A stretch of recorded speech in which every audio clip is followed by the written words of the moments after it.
Soy la directora de la Corporación Hispano-Colombiana Humanos Prosperando. Estamos ubicados aquí en Tuluá, Valle del Cauca, al sur de Colombia, y venimos trabajando frente a lo que es, más que todo ya en el proceso el fortalecimiento del proceso de paz. Ese fortalecimiento con campesinos, con mujeres víctimas del conflicto, con la recuperación de sus tierras, con el fortalecimiento del campo, con la conservación del medio ambiente, con esa recuperación de esas personas que en algún momento sufrieron violencias que se puede decir que podrían haber vivido una pesadilla pasada a una película de horror y de terror. Pero al final nosotros nos enfocamos en hacer un nuevo tejido social, y gracias a un proyecto que ha sido subvencionado por el Ayuntamiento de Gijón, España, llamado Encuentros en Posconflicto Armado en Colombia, Riesgos y Oportunidades.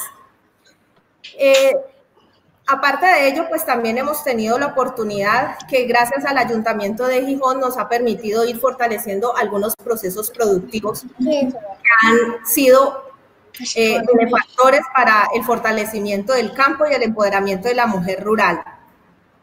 Les comentaba que la parte rural, les comento, es ahora la mujer la responsable de esa recuperación del campo. Antes de todo este acuerdo de paz, a veces las cosas son enfocadas solo en lo que de pronto grupos subversivos como el paramilitarismo hicieron en Colombia. Pero yo quiero enfocarles y explicarles que cuando hay una guerra se hace daño en todos los enfoques y hay víctimas en todos los grupos subversivos, tanto paramilitares como guerrilleros y como otros grupos como el narcotráfico, que se van adicionando a esta parte que se va haciendo dentro de la guerra. Y se va formando pues ese ambiente de odio, de terror y de miedo y de temor, hasta de andar en las calles, el temor hasta de hablar, el temor a estar en el lugar equivocado, donde de pronto estoy yo, les estoy hablando de antes de si estoy yo comprando unas frutas, pero el señor de al lado resulta que está siendo perseguido por algún grupo subversivo y va a ser asesinado. Pues si yo estoy allí con mi hija, en ese momento pues también era asesinada, sin discriminación ni de edad, ni de género, ni de que de pronto no estuviera dentro del conflicto. ¿Alguien me pregunta algo? No, es mi hija que está hablando. Perdón. Entonces, todo esto va convocando a una verdad que a veces quizás de pronto no es tan al por ciento contada, o quizás no es tan veraz como lo que de pronto muchas veces en Europa, la oportunidad que yo estuve allí, logré escuchar. Escuchaba siempre que el lado del paramilitarismo, pero también está la parte de los grupos subversivos como la guerrilla. En la guerrilla el acuerdo de paz a veces está un poco, se torna un poco débil, porque hay partes donde la comunidad en Colombia no está de acuerdo. Por ejemplo, hay un acuerdo de paz donde no fueron retornados los menores de edad. Esos menores de edad que pusieron en filas en la guerrilla y que los pusieron desde los 8 años y que ahora son menores de edad de 14, 15 años, algunos ya son mayores de edad y que no fueron regresados. Otras personas pues piensan que de pronto ha habido un proceso para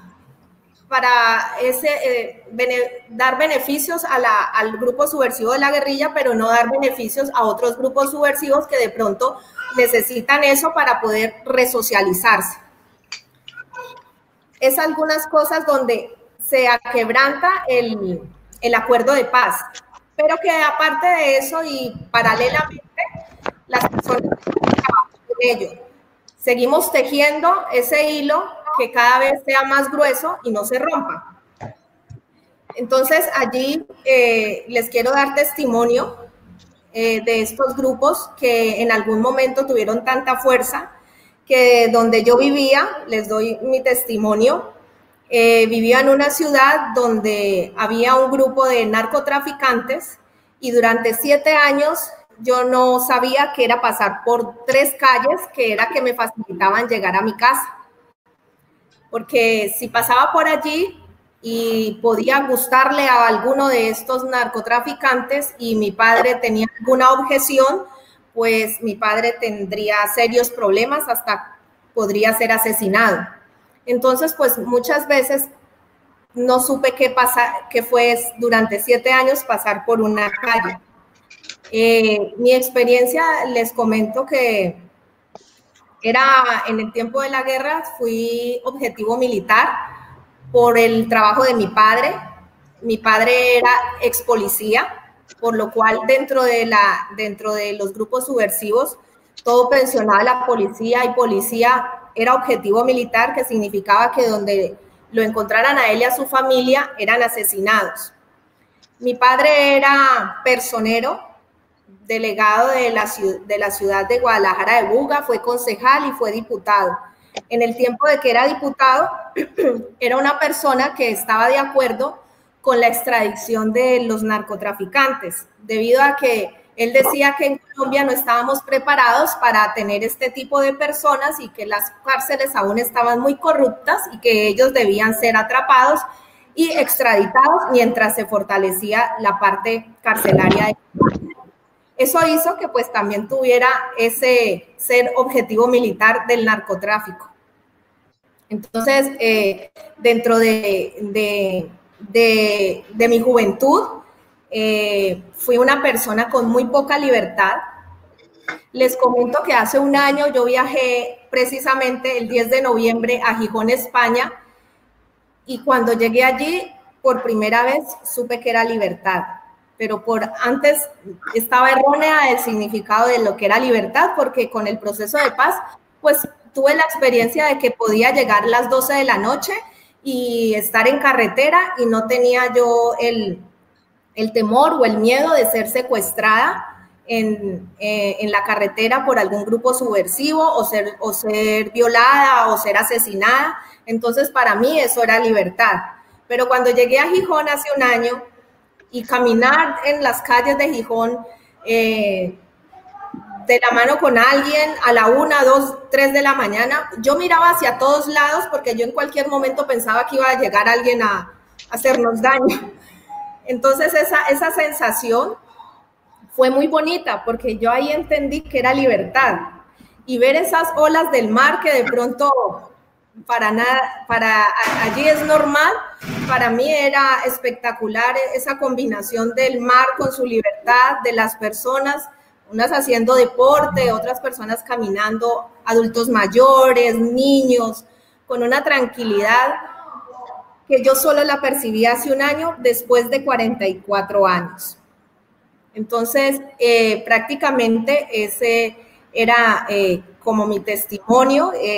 Yo en la universidad, en las prácticas universitarias, todos los que éramos objetivo militar, compañeros míos de estudio, no podíamos asistir a prácticas, sino que hacíamos otras actividades. Y yo soy profesional en comercio internacional y tuvimos un enfoque social y económico debido a que nos faltaban las prácticas porque nosotros no podíamos estar en carretera si no era antes de las 3 de la tarde. Entonces yo viví una especie como de Cenicienta. Entonces yo donde estuviera a las 2 de la tarde salía corriendo y tenía que llegar a casa a las 3 de la tarde, o si no mi padre casi entraba a enloquecerse. Mi casa, alguna vez el presidente de ASFA se sorprendió porque llegó a mi casa y aún con las cortinas cerradas, el balcón cerrado, las ventanas cerradas, y no había caído en cuenta sino porque él me lo dijo, pero era porque por seguridad nosotros no mostrábamos la casa a las calles, al exterior. Cuando yo hablaba, si le estaba hablando a mi padre, aunque sea, le estuviese hablando que me había ganado el premio mayor de la lotería, él no captaba la noticia porque estaba parada enfrente de un balcón o de una ventana y podían dispararme o podían hacerme daño. Entonces, hasta que yo no me quitaba esa ventana, él no me escuchaba. Y esa sensación en Gijón de estar al lado de una ventana y todo el mundo con los ventanales abiertos, a mí me parecía eso la cosa más espléndida. Yo decía, wow, todo el mundo con las ventanas abiertas. Pero es una sensación que solo en la guerra se percibe, el temor, el estar permanentemente desde que se abren los ojos conservando la vida. Y no conservando solo la vida de nosotros, sino de los demás, de nuestras familias, de nuestros amigos. Crecer con amigos con los que jugamos, con los que monté bicicleta, y luego involuntariamente saber que fue herido, y yo, bueno, ¿y por qué fue herido? Lo quisieron asaltar, ¿quién sabe qué pasó? Y resultaba que no, que era un jefe paramilitar, que había un combatiente de la guerrilla dentro de los niños que yo crecí. Con los niños que yo crecí aún hay narcotraficantes que en algún momento me hablan por los niños, por lo que vivimos de niños, y que aunque han asesinado y le han quitado la vida a las personas, aún conservan esa parte humana. Es difícil de entender a las personas que no han vivido la guerra, pero ese narcotraficante que en el momento en el que me divorcié, que es una situación difícil donde había vivido violencia intrafamiliar, y acercarse y decirme, ¿qué necesitas? ¿Te puedo ayudar? Tengo un apartamento, no me lo tienes que pagar. Va y me muestra el apartamento, y un apartamento, por Dios, de los lujos. Y yo, pero yo no te lo puedo pagar. Y me decía, no necesitas pagármelo, porque cuando yo era niño, tu mamá, no teníamos recursos económicos, tu mamá me dio de comer, no solo a mí, sino a mi familia. Entonces, a pesar de que son fieras afuera dentro de la guerra, esa parte humana en las personas nunca muere, nunca se quita. Sandra, ¿sí? Y todos estos grupos subversivos de los que hablas, ¿todo está relacionado con el narcotráfico? O principalmente, sí, ¿no? Inicialmente la guerrilla empezó a luchar por ideales, a luchar por ese precio justo para estos campesinos que comercializaban sus productos, a luchar por sus tierras para que no fueran monopolizadas y apropiadas por empresarios, por grandes empresas. Cuando empezó esos ideales, que podremos hablar en la historia de Pizarro, de Navarro Wolf, de estos líderes que iniciaron en la guerrilla, eran ideales. Pero cuando empezó el flagelo del narcotráfico, cuando les empezaron a decir en dólares desbordantes, te pago porque dejes de cultivar caña, porque cojas esta comunidad y la obligues a cultivar coca, marihuana. Entonces fue cambiando las cosas. Entonces el campesino que no quería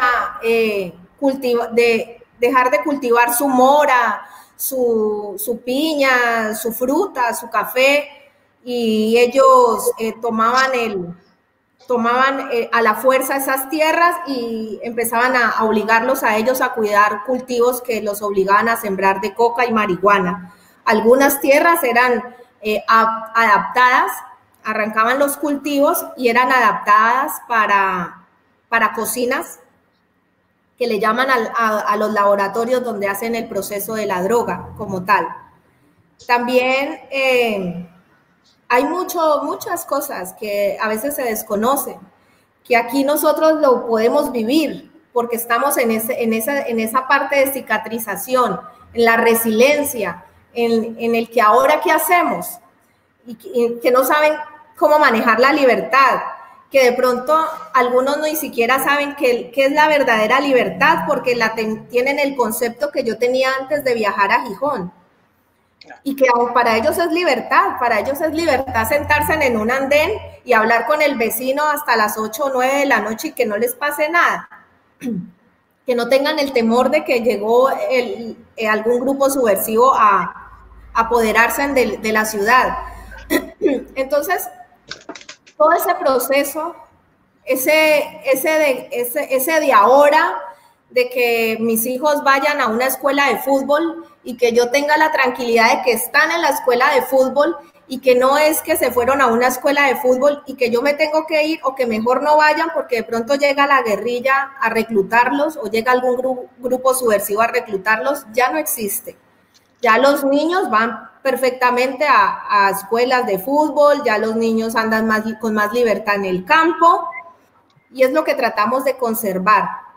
Mujeres con heridas muy, muy, muy graves, muy grandes, pero que están siendo fuertes, que ya hay un proceso de cicatrización tan grande que ya no les gusta que les digan víctimas del conflicto.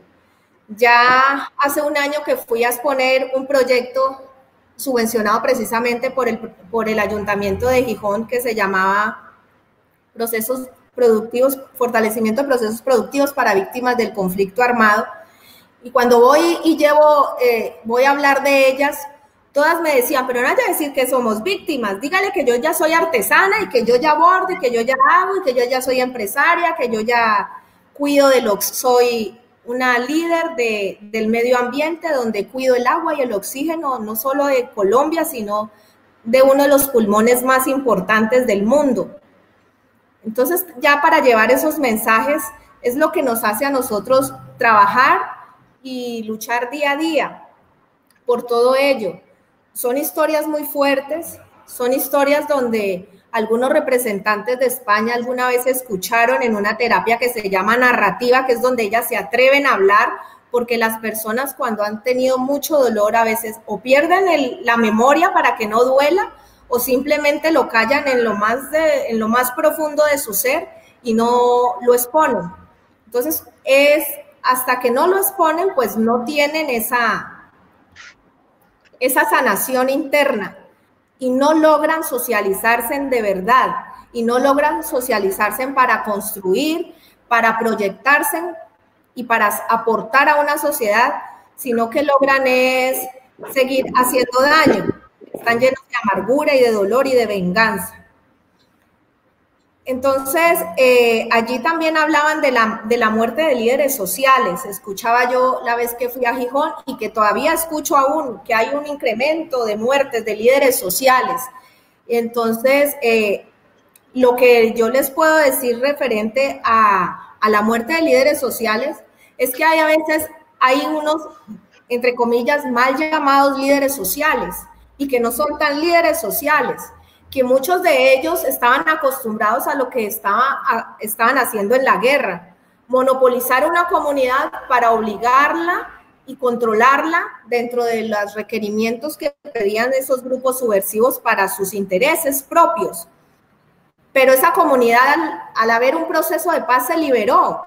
Ya no tienen miedo, ya opinan con libertad, ya accionan con libertad. Ya se mueven con la libertad suficiente para decir, yo voy a respetar mi casa, aquí nadie más arrima y aquí nadie más se acerca.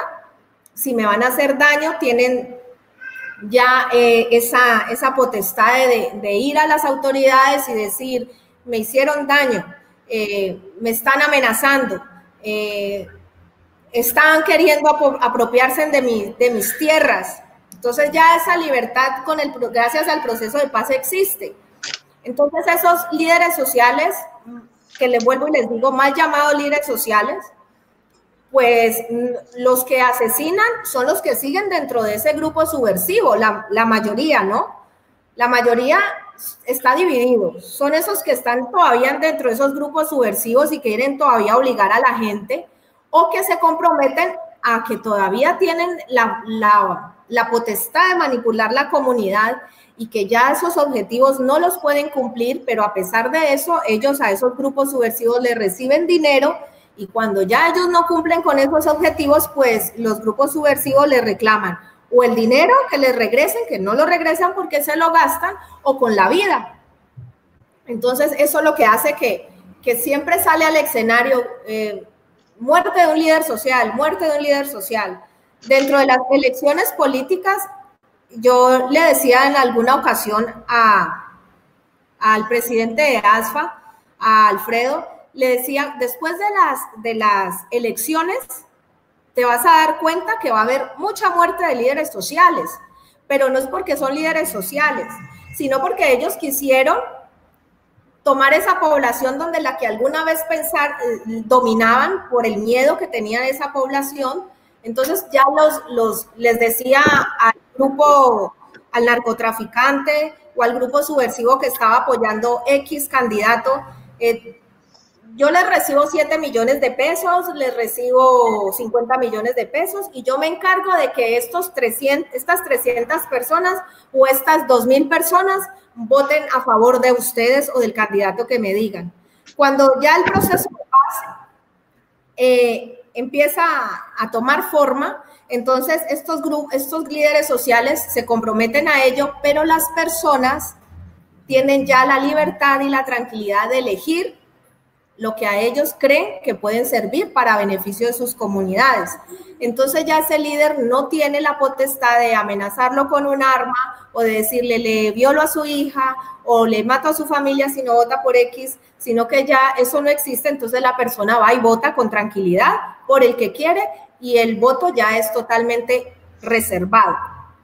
Al pasar eso, pues ya este líder social se da cuenta que esas 2,000 personas no votaron por el que él dijo, y entonces tiene que regresar el dinero, y si no regresa el dinero, pues lo asesinan, que es lo que a veces vemos, mataron a un líder social, de nuevo matan a otro líder social. No quiero decir que todos sean malos y que todos los que han sido asesinados sean malos o estén indebidamente actuando.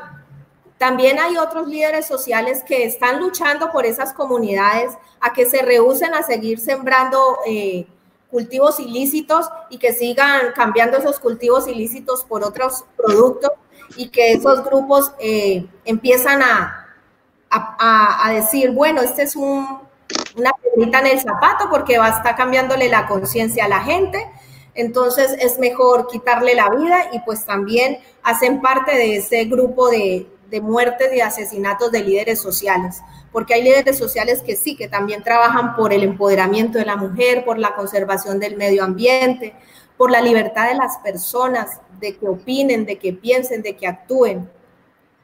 Entonces, eso es a lo que en estos momentos estamos viviendo en Colombia. Nosotros como corporación trabajamos con lo que ya esas personas ya han tenido una resiliencia y lo que yo les digo, que necesitan un fortalecimiento en sus procesos, que necesitan hacer esto. No sé si alcanzan a ver aquí el mural de la corporación.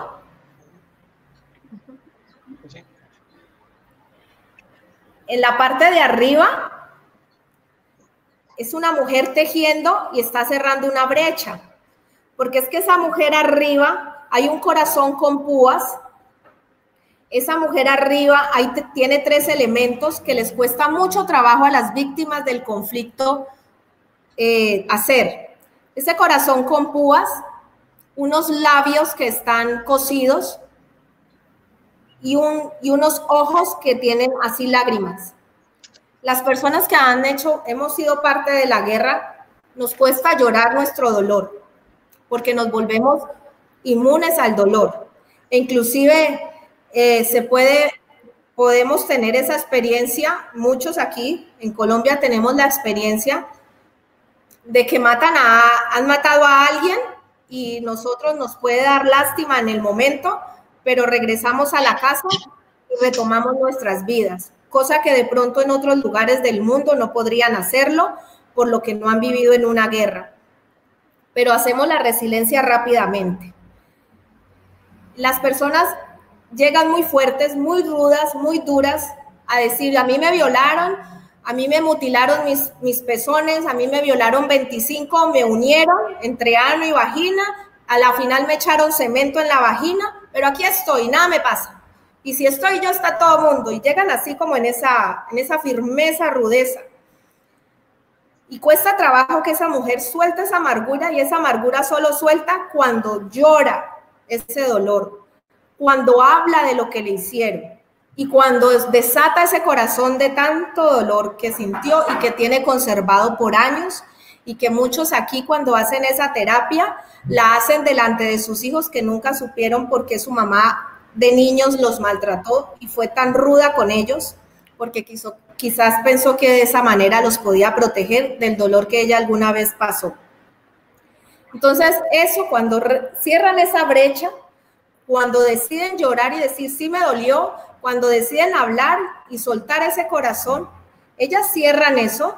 Esta mujer que ven atrás, ella tiene plasmada en el cuerpo una historia, que lo quisimos hacer así. Entonces, ella está llena de instrumentos, de notas musicales, de artesanía, porque eso hacen ellas. Cuando ellas sanan allá, ellas dicen, es que yo quise ser bailarina y no pude serlo. Es que yo sé cantar, pero cuando a mí me violaron, yo no quise volver a hablar con nadie más. Es que yo no pude estudiar, yo no pude ser chef, yo no pude porque cuando mataron a mi padre, cuando asesinaron mi familia, yo tuve que huir. Y no pude salir a la luz pública, ni matricularme en una universidad, ni nada, porque era perseguida. Entonces, cuando retoman toda esa vida, esa mujer se llena de eso, de la piel, es su historia, es su verdadera historia. Es esa verdadera historia de que es música, de que es artista, de que es artesana, de que es emprendedora, y que eso fue coartado en algún momento debido a la guerra. Todo esto ha sido gracias al apoyo del Ayuntamiento de Gijón, porque muchas veces nosotros como víctimas del conflicto armado hemos sido olvidados por el gobierno. Muchas de esas ayudas que a nivel internacional le llegan a ellos no nos llegan a nosotros.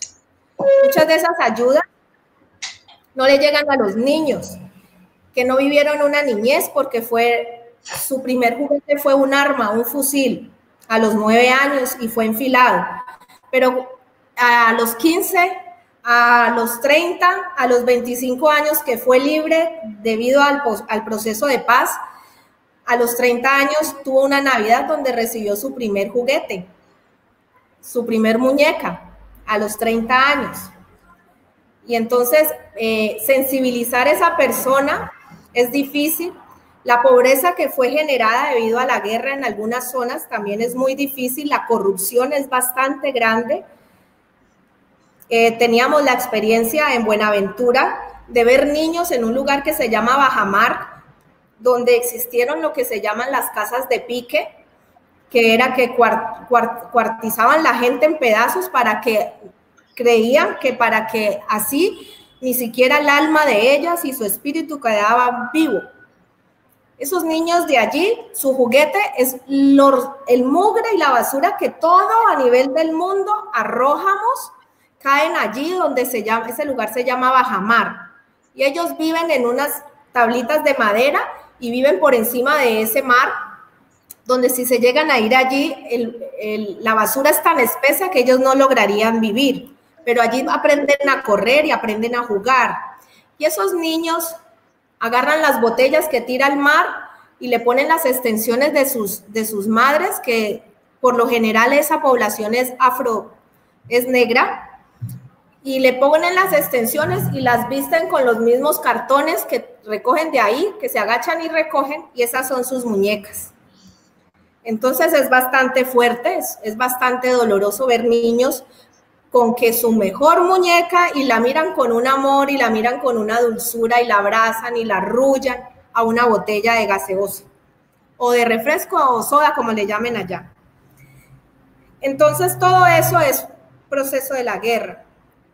Ahora nosotros hemos tomado, creo que lo que nos hace es falta fortalecernos en salud mental. Muchas de las personas piensan que callar la guerra y la historia de la guerra hacen que los niños de ahora y las nuevas generaciones de ahora, es lo que estamos viviendo ahora, no sepan de ella e ignoren el dolor, y entonces eso los hará a ellos entre un ambiente más de paz, de amor y de consideración, cosa que no puede ser así, deben conocer la historia. Entonces a veces aquí vemos a los jóvenes atacar policías, a jóvenes, defender personas que hacen parte de la guerrilla o que fueron alguna vez ese daño que hicieron, pero no han visto que hay una historia detrás de eso.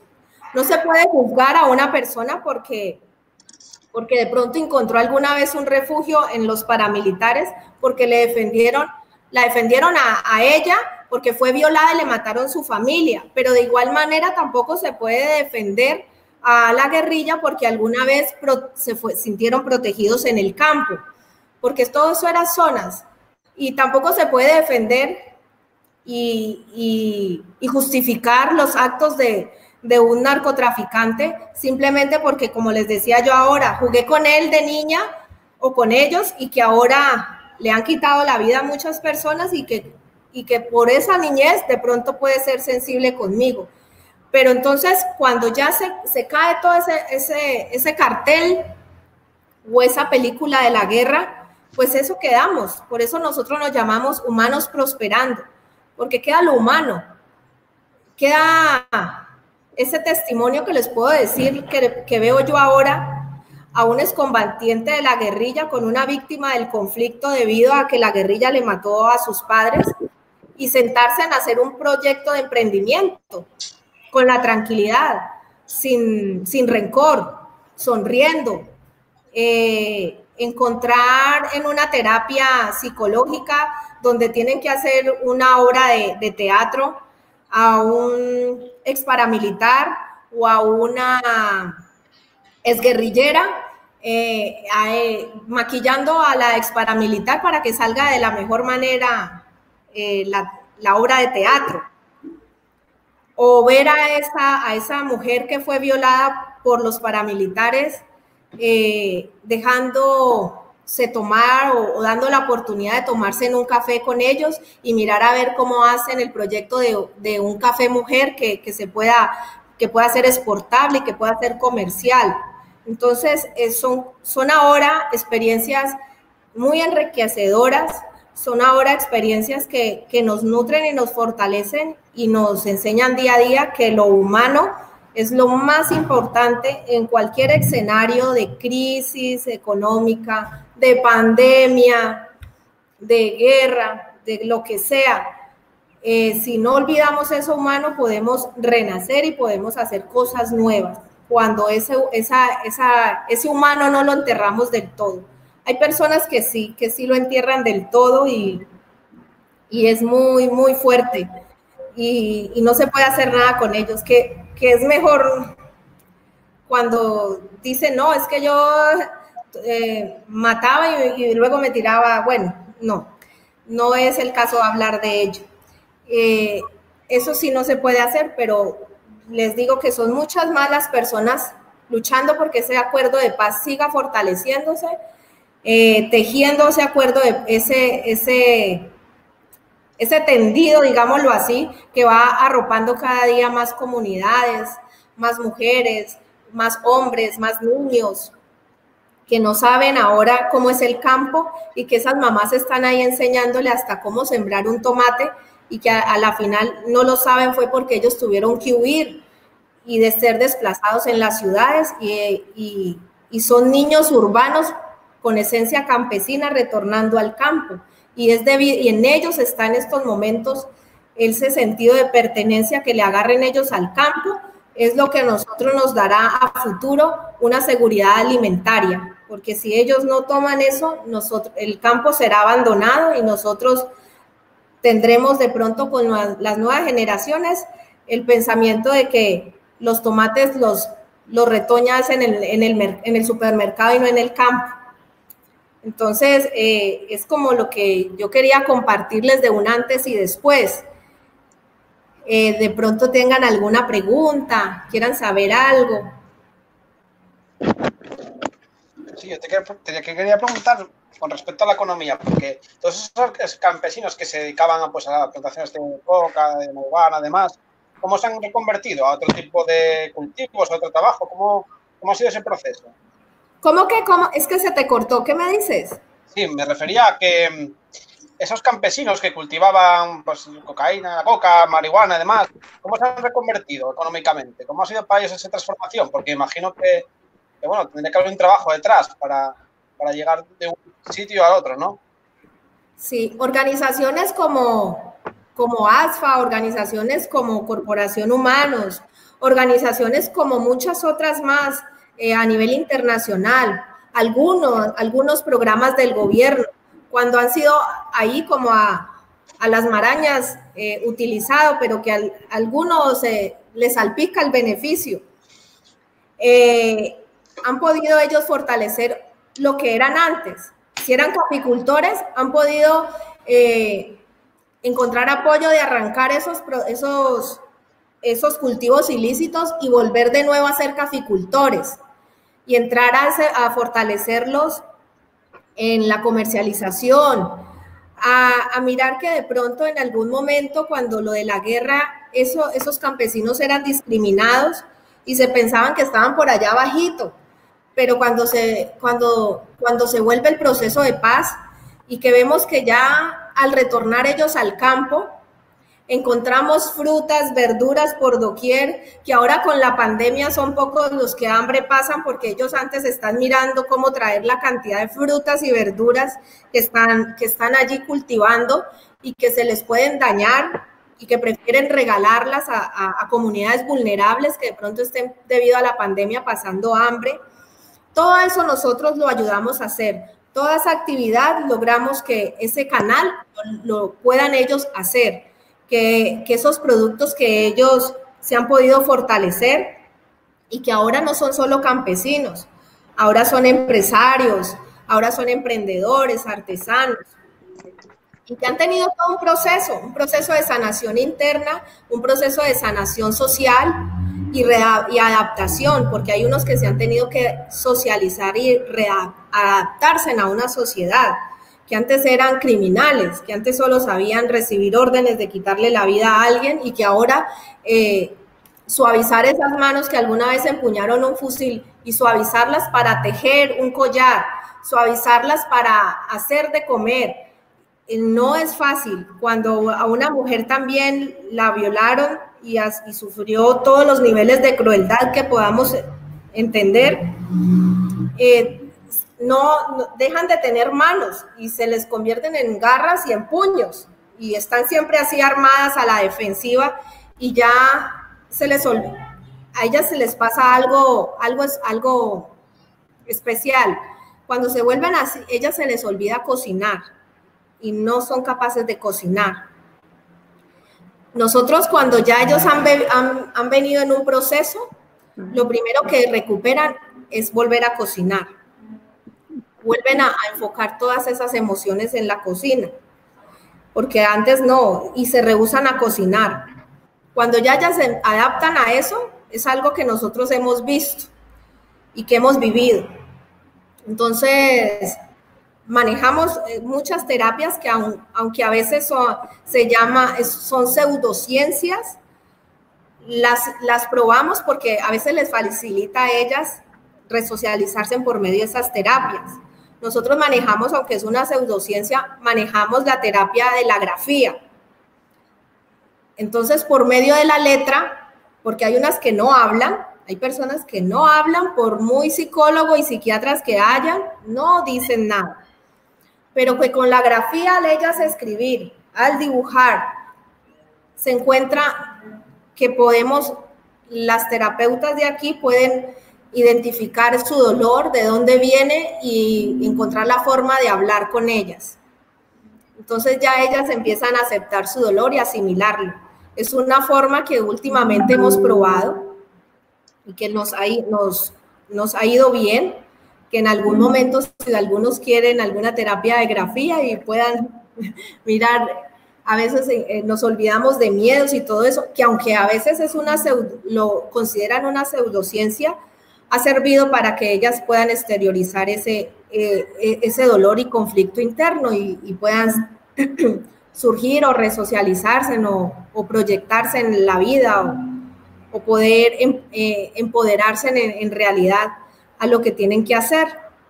Lo que tratamos es que sean comunidades autónomas, que no necesiten esperar a que el gobierno les brinde una ayuda, sino que ellas mismas desde sus capacidades y talentos puedan lograr iniciar la vida y puedan lograr sustentarse económicamente, y eso les dé un empoderamiento y no vayan a entrar a un asistencialismo que puedan salir de, como decimos aquí, de Guatemala, meterse en Aguatepeor. Entonces ya no las monopoliza la parte subversiva, sino que ya las monopoliza el gobierno corrupto que de pronto esté de turno.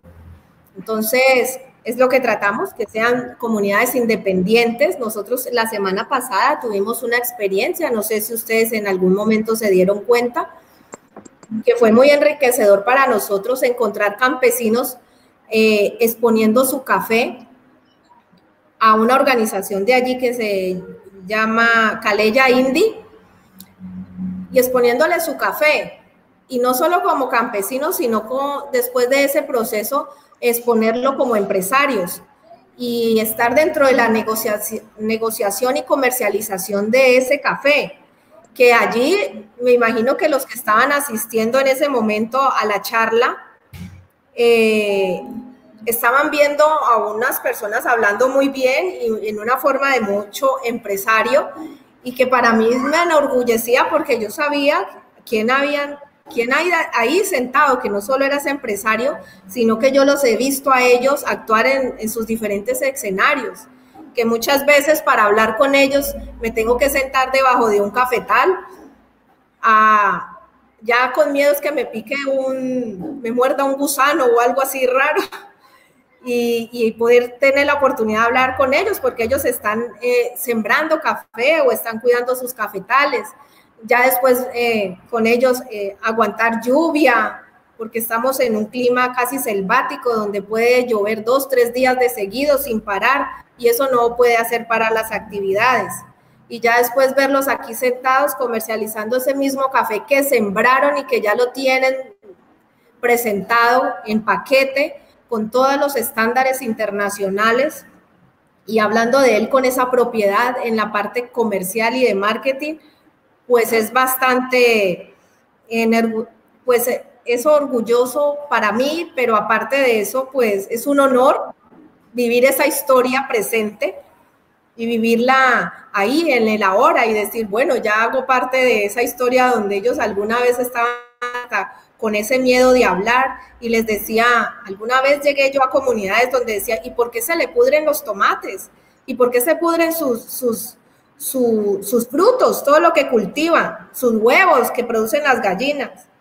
Es que lo que pasa, también se enfrentaban las mujeres, volvieron al campo, pero ellas han sido sometidas, o todas las mujeres aquí latinas, a esa cultura machista, donde a ellas se les prohibía hablar con hombres que no fueran sus esposos.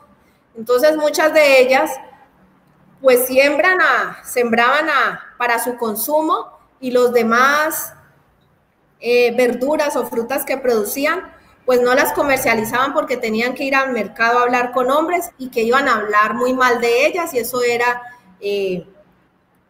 pues como muestra de que podían ser hasta prostitutas. Entonces ellas dejaban podrir allí sus verduras y sus frutas.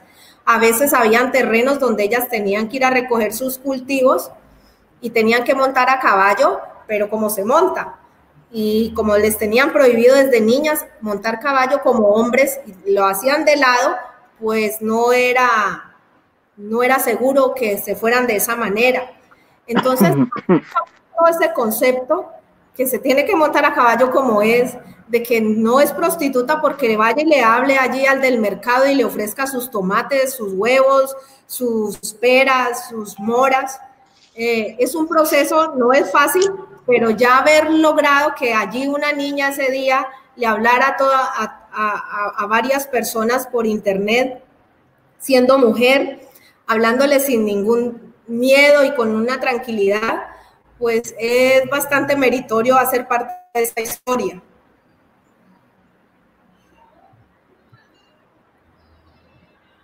¿Alguna otra pregunta? Nadie se anima, que solo hablo yo. Sí.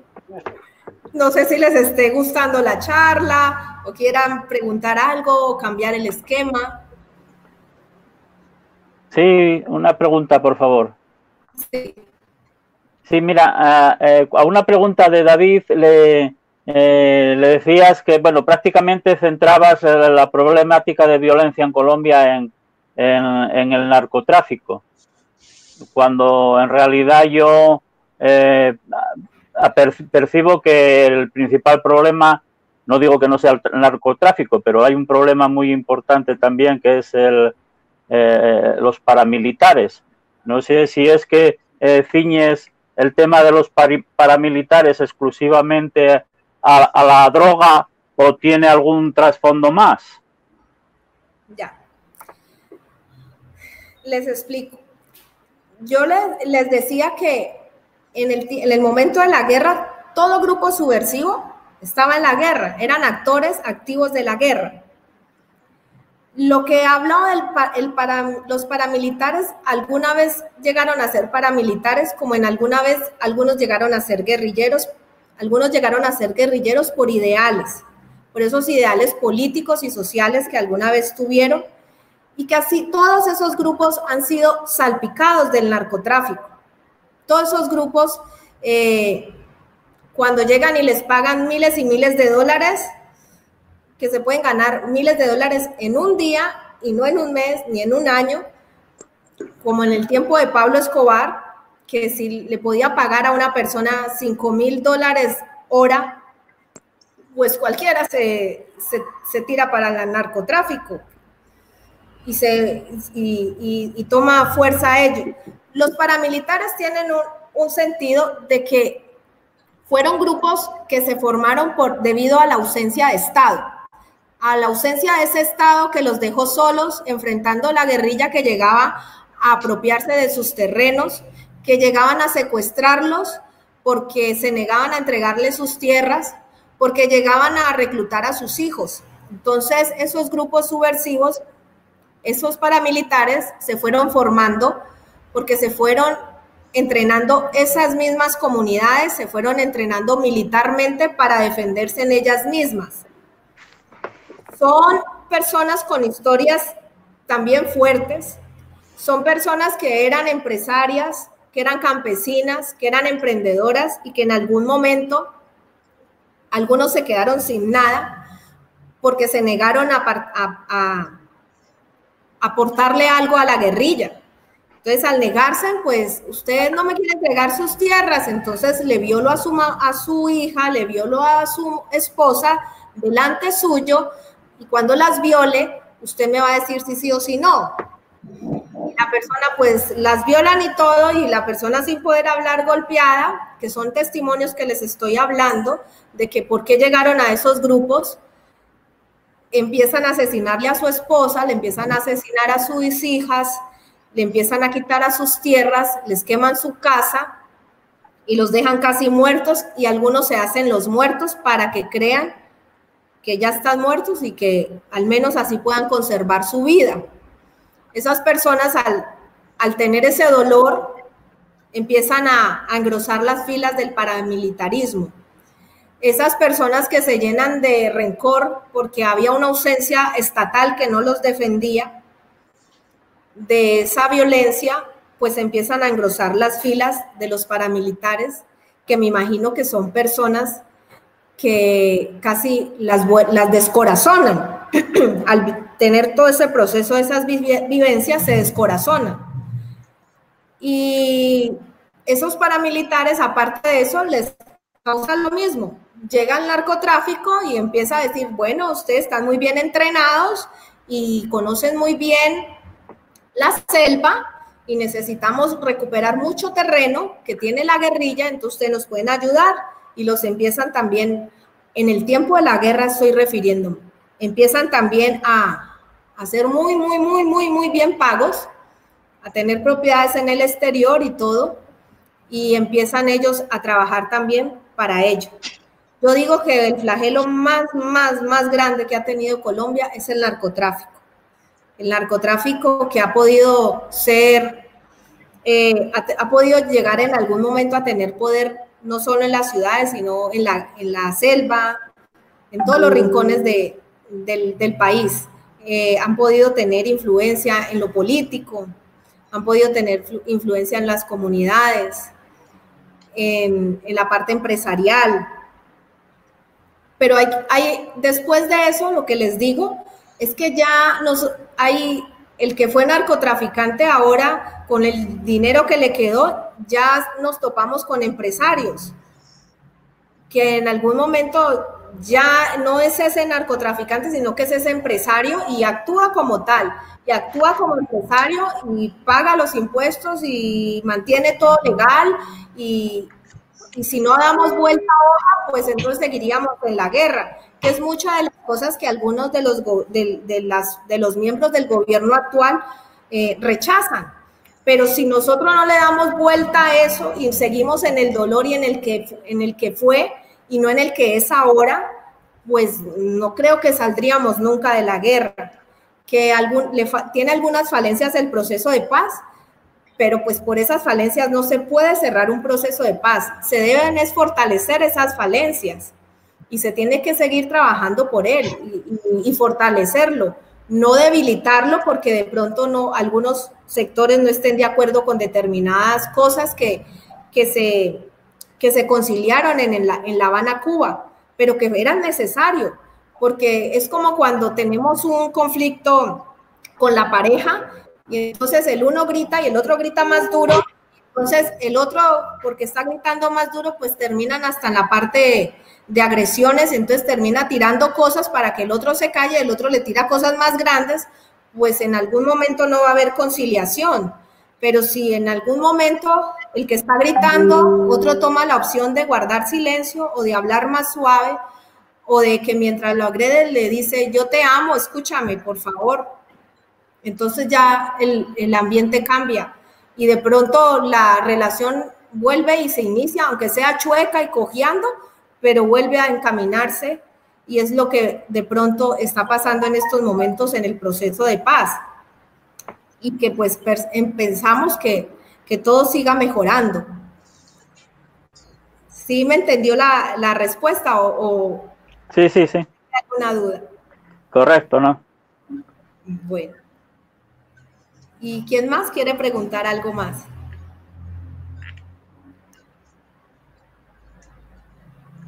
Sí. Si no pregunta nadie, ya que hiciste mención a los acuerdos de La Habana, te voy a pedir tu opinión respecto a la actitud del presidente, de Iván Duque, sobre la paralización de esos acuerdos, dejando de financiar el plan de desarrollo, el acuerdo especial sobre justicia especial que se había acordado en La Habana, y todo eso que se está paralizando.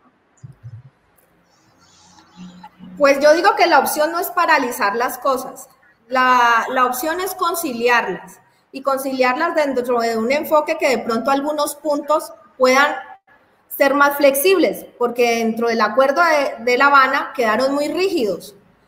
Por ejemplo, en el proceso de justicia y paz quedaron muchos beneficios para la parte de la guerrilla, pero los paramilitares quedaron por fuera. Entonces, el guerrillero que decide socializarse, pues recibe un sueldo, recibe unas condiciones para él readaptarse a la sociedad que no tiene el paramilitar, y que de pronto tendría que ser por igualdad, porque allí en algún momento todos hicieron mal, pero que ahora en el proceso de paz, pues todos quieren hacer algo y aportar, resocializarse. Entonces, la justicia para la paz debería ser más equitativa, tendría que ser más igualitaria dentro de los actores que hubo en ese momento, que en ese momento igual hicieron daño a ambos, porque no podría que el paramilitar que violó a una niña, no puede ser que ese error o ese delito lo haya hecho él, y que el de la guerrilla, porque lo hizo, que porque fue guerrillero, pues se concilie más. Es como mi opinión personal, ¿no? Sino que es un delito y punto, y tiene que ser juzgado y ya. No tiene que ser visto de que porque yo fui o yo no fui, o que yo estaba aquí y el otro estaba en el otro lado, no. Tiene que ser juzgado de la misma manera y es de pronto lo que el presidente actual alega. Alega también el sentido de que, bueno, si están en la posición de conciliar, que es por eso donde perdió el referéndum, ustedes pueden mirar el referéndum de que si Colombia está de acuerdo con el sí del acuerdo de paz o con el no, y que ganó, o que siguiera o que no, y ganó el no. Es por eso, porque ese proceso de paz, pues hay gente que dice, bueno, si tenían la voluntad de hacer paz, ¿por qué no regresan los niños? ¿Por qué están todavía los niños reclutados? ¿Por qué no los regresan a sus casas? ¿O por qué no dicen cuántos asesinaron y cuántos están vivos y que esos vivos se puedan resocializar, que aún son menores de edad? Y hay un silencio total sobre eso. Entonces es como algunos puntos que deberían ser más flexibles y cambiar o ser más expuestos a la parte pública, pero no solo en Colombia, sino a la parte pública internacional, a todos esos escenarios internacionales, hablar de ello. Que yo lo hablo aquí con la tranquilidad porque estoy enfrente de un auditorio europeo, pero donde yo lo hable en otro escenario, quién sabe qué me pasa. Pero es la verdad, es eso. Y entonces es lo que el presidente de pronto dice, pues entonces que se acabe el acuerdo de paz, que no estoy de acuerdo, que lo que tiene que hacer es cómo hacemos que esos puntos mejoren o cómo hacemos que esas cosas cambien y que la justicia para la paz no solo le llegue a Timochenko, que pueda tenerla por Timochenko, el jefe guerrillero, tenga la oportunidad de ser senador, sino que también le llegue de pronto al paramilitar que tenga la oportunidad de cambiar y no que al salir los dos, el uno pueda tener la oportunidad de ser senador y el otro la oportunidad de ir a la cárcel. Ambos tienen que tener la misma oportunidad. Es mi consideración personal. Para eso, pues me imagino que es la balanza de la justicia. Es a lo que él trata que dice pues que va a paralizar el acuerdo de paz, que no estamos de acuerdo los colombianos de que lo paralicen, no, pero sí que mejoren algunas estructuras de las cuales nacieron en el acuerdo de La Habana.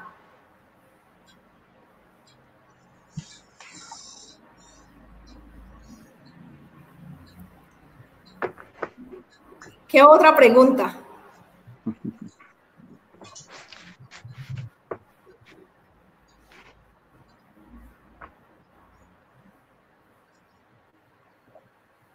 Nada, parece que no se anima nadie más. Bueno, un placer. Bueno, denme un minutico, yo les voy a mostrar una pequeña dinámica para que puedan ver y entonces ya con esto cerramos, ¿sí? Denme un minuto, por favor. Mostrémosle la foto de Yexabel. Denme un minuto.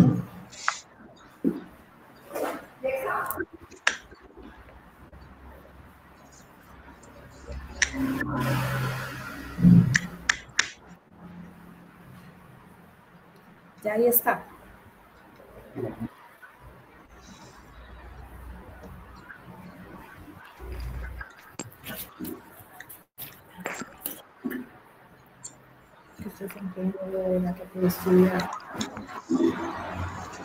No sale.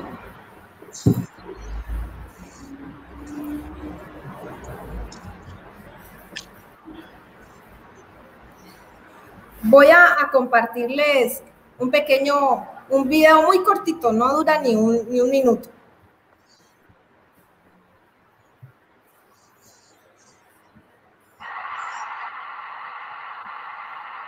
Por ahí intentamos también a ver si la plataforma nos puede ayudar en ello.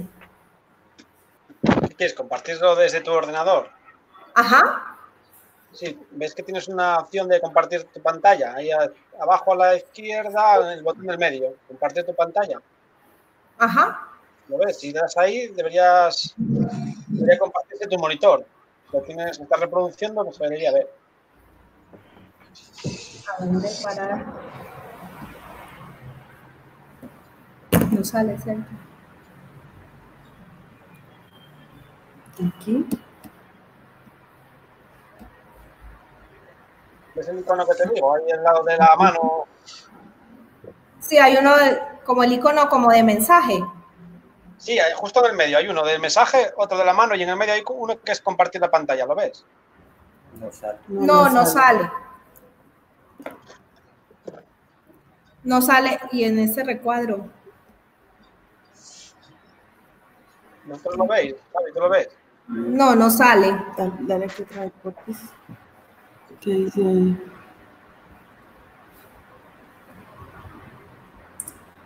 Como... Te voy a mostrar. Sí. ¿Qué sale?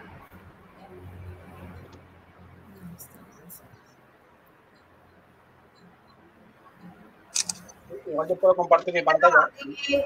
Ahí te lo mandé al WhatsApp, David. Ah, vale, vale.